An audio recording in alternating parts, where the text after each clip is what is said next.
सभी का मेरे YouTube चैनल पूजे स्टोरी कॉर्नर में स्वागत है। पिछले एपिसोड में आपने देखा कि रुद्र को अपना नाम याद आ जाता है और राघव से रुद्र यह बात छिपा लेता है, कहीं राघव इसका गलत फायदा ना उठाए।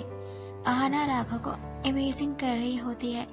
हर जगह पर उसे लगता है कि वह राघव को पसंद करने लगे, पर राघव सच में उसके आसपास ही होता है। राघव आहाना के पूछने पर बहाना बना देता है कि एक वर्कर को उसने अपनी कार दी है और वह ऑफिस में ही है। कहानी में आगे बढ़ने से पहले एक जरूरी सूचना, अगर आपको मेरी नॉवेल अच्छी लग रही हो, पसंद आ रही हो, अगर आप पहली बार मेरे वीडियो पर आए हैं तो मेरे इस चैनल पूजा से स्टोरी कॉर्नर को जरूर सब्सक्राइब करें, मुझे सपोर्ट करें, लाइक कमेंट शेयर भी करें। इससे मुझे मोटिवेशन मिलती है और भी कहानी और नॉवेल्स लिखने के लिए। अगर आज ये नॉवेल आप देख रहे हो तो आपको हो सकता है समझ ना आए। नॉवेल को अच्छी तरह से समझने के लिए, इस नॉवेल को अच्छी तरह से जानने के लिए आपको मेरे इस नॉवेल्स के पिछले सभी पार्ट को जरूर देखने की आवश्यकता है, ताकि नॉवेल्स अच्छी तरह समझ सकें। सो बढ़ते हैं बिना देरी किए अपनी novels when I first meet. तो नॉवेल्स में आगे सुनते हैं। राघव बोलता है, सही कहा, यह मेरी ही कंपनी है और मैं भी उसका उतना ही मालिक हूँ जितना कि तुम हो। राघव फिर बोलता है, ठीक है, मैं जा रहा हूँ अपनी कंपनी में। और राघव बोलता है कि डॉक्टर ने अर्जुन को स्ट्रेस लेने के लिए मना किया है, बाकी काम के लिए मैं किस लिए हूँ, मैं तो काम कर ही सकता हूँ। अर्जुन को रेस्ट करने दीजिए। और फिर वहाँ से चला जाता है। रुद्र गुस्से में लाल हो जाता है, पर रजनी और रजनी की माँ के सामने कुछ भी नहीं बोल पाता है। फिर उनसे बातें करने लगता है। रजनी बस रुद्र को ही देख रही होती है। उधर आहाना बिला पहुंच जाती है और माखनलाल उसके पास दौड़ता हुआ आता है। माखनलाल आहाना से बोलता है, बेटा, मैं तुमको कुछ बताना चाहता था पर मैं भूल गया था। मेरी याददाश्त सही नहीं रहती, तुम्हें तो अच्छे से पता है ना। आहाना बोलती है, अंकल क्या हुआ है, प्लीज आप मुझे जल्दी से बताइए, मुझे बेचैनी सी हो रही है। माखनलाल बोलता है, मैंने एक दिन रुद्र को देखा था।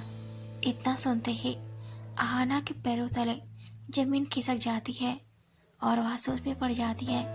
वह सन्न हो जाती है, कुछ बोल ही नहीं पाती है, जिससे माखनलाल उसे देखकर आश्चर्यचकित हो जाता है कि आहाना को तो रुद्र के बारे में सुनकर खुश होना चाहिए, वह ऐसे क्यों रिएक्ट कर रही है। माखनलाल आहाना का हाथ पकड़कर आहाना को झंझोड़ता है, पर आहाना होश में नहीं होती है। माखनलाल की आवाज सुन के बच्चे आहाना के पास आ जाते हैं और बोलते हैं, मम्मा मम्मा क्या हुआ आपको। आहाना फिर भी कोई जवाब नहीं देती है। माखनलाल उसे बुलाता रहता है, पर आहाना पता नहीं किन ख्यालों में गुम हुई होती है। आहाना सोचती है, इतने साल हो गए, रुद्र मुझे मिला ही नहीं, मैंने रुद्र को कहाँ नहीं ढूंढा और टोनी काका ने रुद्र को कहाँ नहीं ढूंढा। आज माखनलाल अंकल मुझे यह बता रहे हैं कि उन्होंने रुद्र को देखा। आहाना सोचती है, मुझे तो खुश होना चाहिए, लेकिन मुझे खुशी महसूस क्यों नहीं हो रही है। जैसे लग रहा है कि मुझसे कुछ छिन जाएगा। आहाना की आंखें नम हो जाती है। आहाना होश में आती है और माखनलाल से बोलती है, अंकल आपने रुद्र को कहाँ देखा था। तो माखनलाल बोलता है, मैंने उसे कहीं तो देखा था, पर मुझे ठीक से याद नहीं आ रहा है। आहना की धड़कनें तेज चलने लगती हैं और बोलती है कि अंकल, याद करने की कोशिश कीजिए कि आपने रुत को कहाँ देखा था, मुझे जल्दी से बताइए। माखनलाल बहुत ज्यादा कोशिश करता है, पर उसे याद नहीं आ रहा होता है। आहना बेचैनी के मारे हाथ पांव मारने लगती है और वह सोचती है कि वह राघव के पास कॉल करे और उसे बताए कि माखनलाल ने मुझको देखा था। आहना माखनलाल से बोलती है कि मैं अभी आती हूँ। आहना बिला की छत पर जाती है और राघव को कॉल करती है। राघव उस समय गाड़ी चला रहा होता है। वह अपने घर के लिए जा रहा होता है, क्योंकि उसके पिता ने बोला था कि उसकी माँ को उससे कुछ काम है, इसलिए वह अपने घर पर आज बहुत सालों बाद जा रहा होता है। राघव एक साइड में अपनी कार को रोकता है और आहना का कॉल बार बार करते हुए देखकर सोचता है कि अब इसे बताता हूँ या मुझे कॉल बार बार क्यों कर रही है। आखिर ऐसी क्या इमरजेंसी हो गई। मेरा तो पहले से ही मूड खराब है और यह लड़की मुझे और परेशान कर रही है। राघव आहना का कॉल पिकअप करता है। आहना बोलती है, राघव अभी तुम कहाँ हो, मुझे तुमसे बहुत जरूरी बात करनी है। राघव बोलता है, मैं घर के लिए जा रहा हूँ। क्या बात है, क्या बात करनी है तुमको, मुझे बताओ। आहना बोलती है कि माखनलाल को उसके बारे में कुछ पता चला है और वह उन्हें यह नहीं पता चला कि रुत कहाँ है। उन्होंने कहा कि उन्होंने रुत को कुछ दिन पहले ही देखा था। कहाँ देखा था या उन्हें याद ही नहीं आ रहा। इतना सुनते ही राघव के होश उड़ जाते हैं और वह सोचता है कि अगर माखनलाल अंकल को आहना के बारे में पता चला तो इसका मतलब कि अब मैं अपनी आहना को खो बैठूंगा। राघव बोलता है कि मैं तुमसे कल बात करता हूँ, अभी मुझे घर जाना है, मुझे थोड़ा काम है। और हाँ, तुम टेंशन मत लो, ठीक है। इतना कॉल कहकर कॉल कट कर देता है। राघव कार चलाने लगता है और सोचने लगता है कि आखिर में यह रुत मेरी जिंदगी में बार बार क्यों आ रहा है। मैं इसे आहना से जितना दूर करने की कोशिश कर रहा हूँ या उतना ही आहना के पास चला आ रहा है। राघव बोलता है, रुत तुम्हारे आहना के पास पहुँचने से पहले आहना हमेशा हमेशा के लिए इस राघव सिन्हा की हो जाएगी। राघव सोचता है कि कल का वेट नहीं करना है, मुझे आज ही बिला जाना होगा। राघव अपने घर पहुंच जाता है।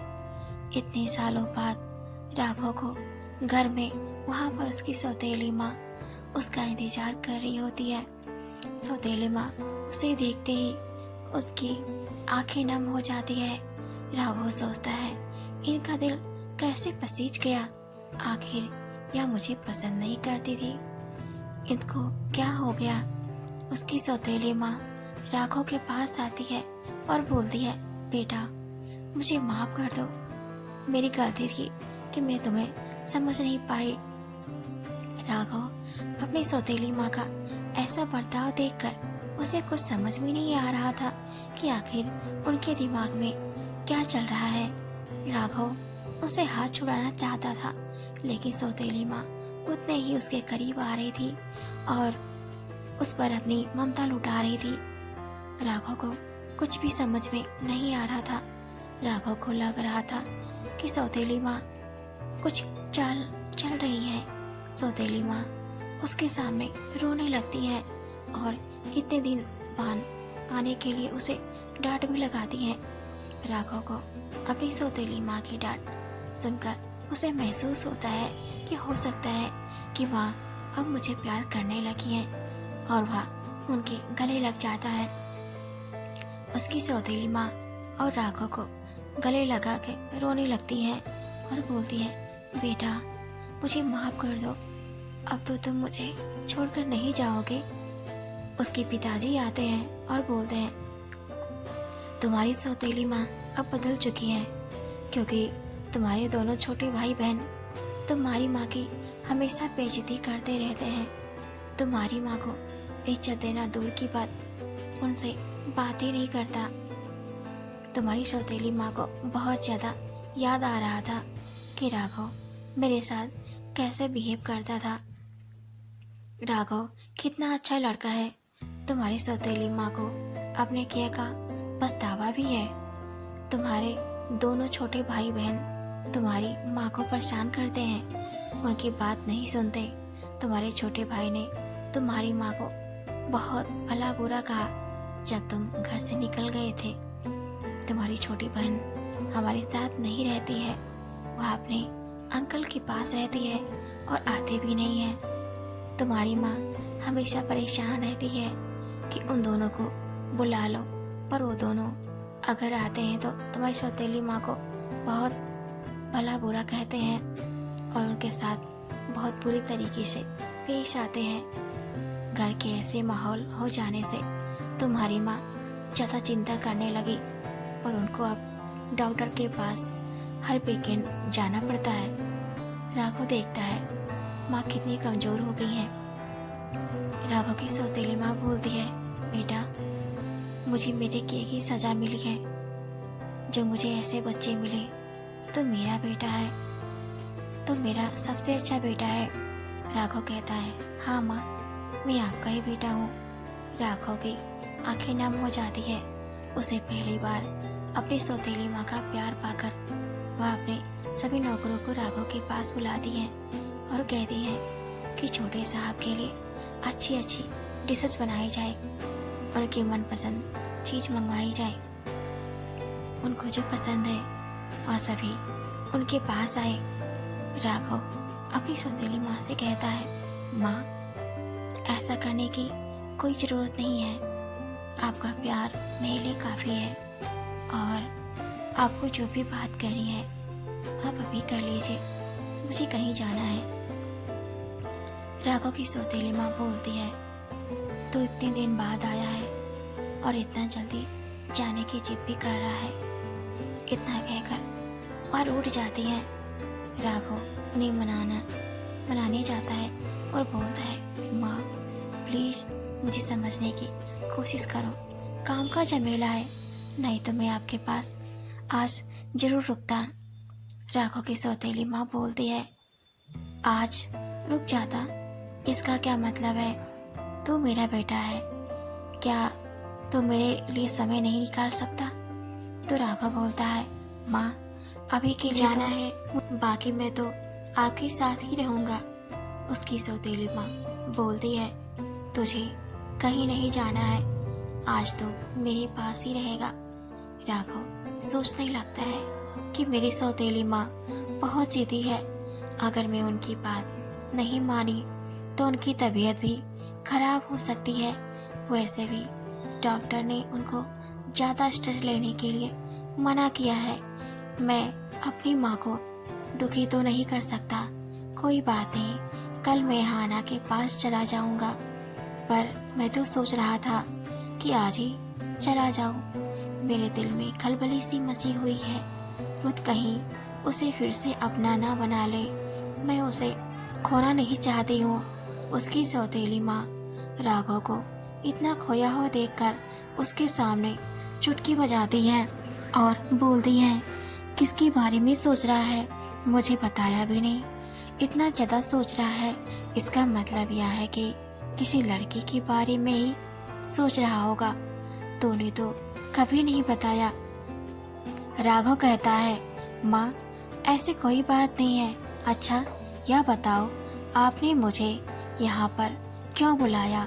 मुझे बहुत सारा काम था, मैं अपना बहुत सारा काम छोड़कर आपके पास आया हूँ। तो उसकी सौतेली माँ कहती है, मैंने तुझे किसी के साथ मार्केट में देखा था।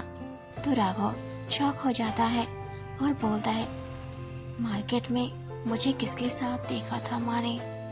राघव की सौतेली माँ बोलती है, मैंने तुझे एक लड़की और 2 बच्चों के साथ देखा था। तू उन दोनों को आइसक्रीम खिला रहा था और उस लड़की को बहुत ज़्यादा गौर से देख रहा था।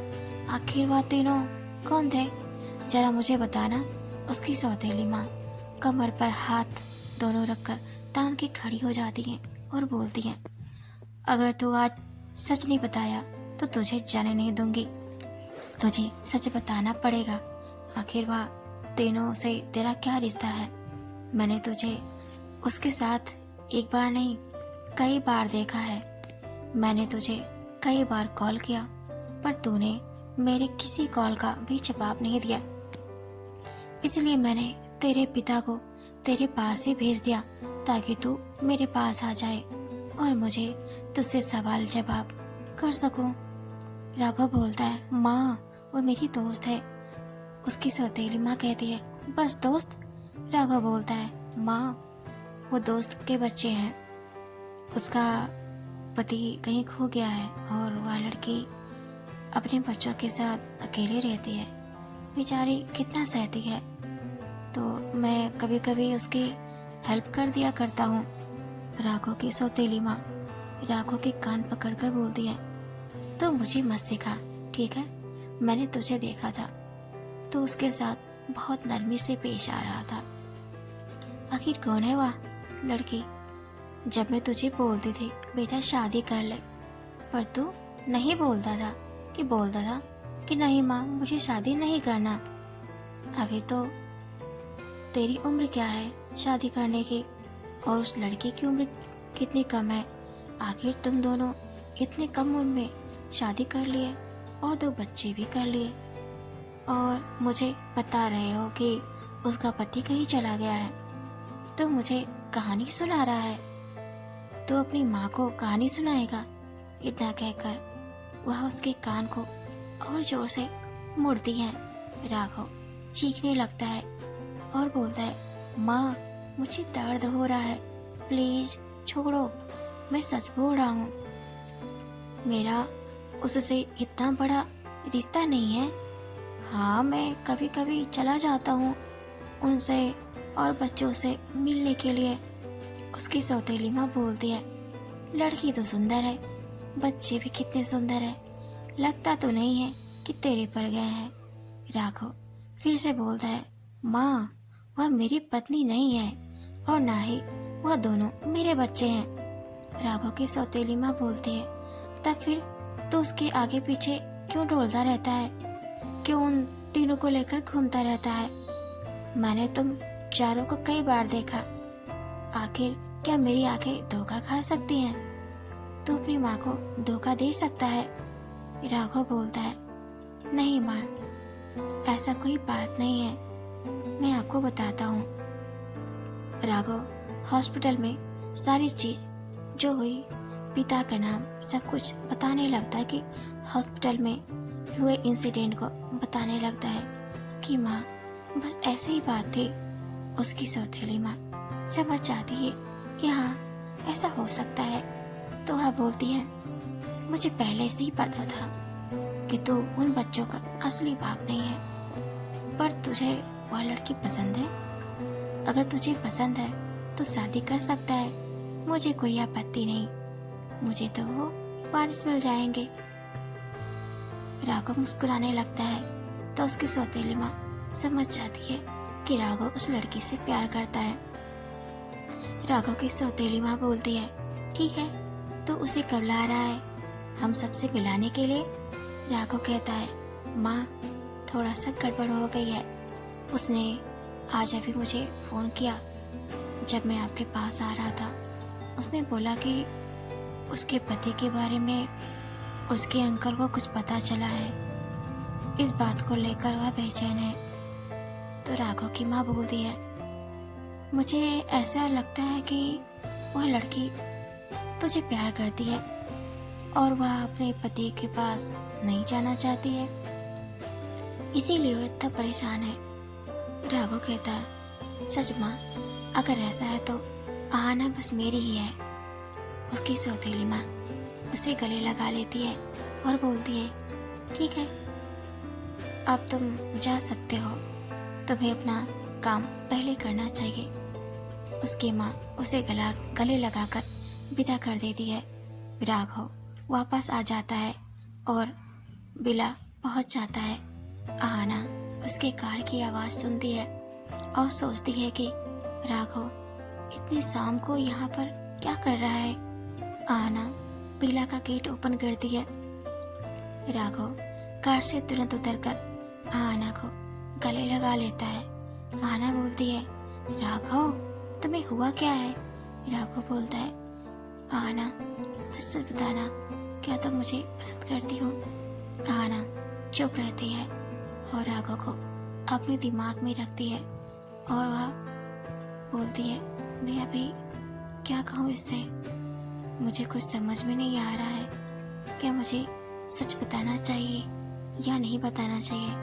राघव बोलता है, प्लीज ज्यादा मत सोचो, अभी मुझे बताओ, मुझे अभी जानना है। इतने में माखनलाल बाहर आ जाता है और बोलता है, राघव बेटा तुम कब आए? चलो अंदर चलकर खाना खा लो। राघव बोलता है, जी अंकल। और राघव बिला के अंदर चला जाता है। सभी लोग डाइनिंग टेबल पर बैठे होते हैं खाना खाने के लिए। राघव बस आहना को ही देख रहा होता है। आहना भी राघव को देख रही होती है। तभी माखनलाल उन दोनों को नजरें लड़ाते हुए देख लेता है और माखनलाल को गुस्सा भी आ रहा होता है कि आहना इतने सालों से उसका इंतजार कर रही है और जब उसका पता चलने ही वाला है तो वह राघव को अपने दिल में बसा ली है। अब क्या होगा वह सोच के घबरा जाता है कि रुद्र तो आहना के साथ क्या करेगा। अगर वह जानेगा कि उसकी आहना राघव से मन ही मन में प्यार करने लगी है, कहीं ऐसा तो नहीं आहना ने अपने मन की बात राघव को बोल दी है। वह बोलता है, नहीं नहीं ऐसा नहीं कर सकती है, वह मुझसे अभी भी प्यार करती है। माखनलाल दोनों का कॉन्सेंट्रेट भंग करने के लिए खासता है, जिससे उन दोनों का कॉन्सेंट्रेट भंग हो जाता है। उन दोनों का मन भटक करना बंद हो जाता है। माखनलाल बोलता है, चलो जल्दी से खाना खा लो। सब लोग खाना खाते हैं। बच्चे राघव से बोलते हैं, पापा आप मेरे लिए कुछ नहीं लाए? तो राघव उनके सामने चॉकलेट रख देता है। दोनों बच्चे चॉकलेट खाने लगते हैं और एक चॉकलेट माखनलाल और एक चॉकलेट आहना को भी देता है। आहना चॉकलेट देखकर सोचने लगती है कि अगर रुद्र आ गया और राघव मेरी जिंदगी से चला गया तो मैं इन बच्चों से क्या जवाब दे पाऊंगी कि राघव इनका असली पिता नहीं था बल्कि रुद्र है। बच्चे कितने ज्यादा राघव से जुड़ चुके हैं और राघव से प्यार भी करते हैं। आखिर मैं क्या करूं? मुझे कुछ भी समझ में नहीं आ रहा है। आपको मेरी नॉवेल कैसी लगी मुझे कमेंट में जरूर बताएं। आगे नॉवेल में हम देखेंगे कि क्या आहना राघव को अपने दिल की बात बता पाएगी, रुद्र आहना को ढूंढ पाएगा, रजनी क्या करेगी जब वह आहना को देखेगी, माखनलाल अब क्या करेगा? तो देखते हैं नेक्स्ट एपिसोड में। तो बने रहें पूजा स्टोरी कॉर्नर में। Thanks for watching and keep supporting.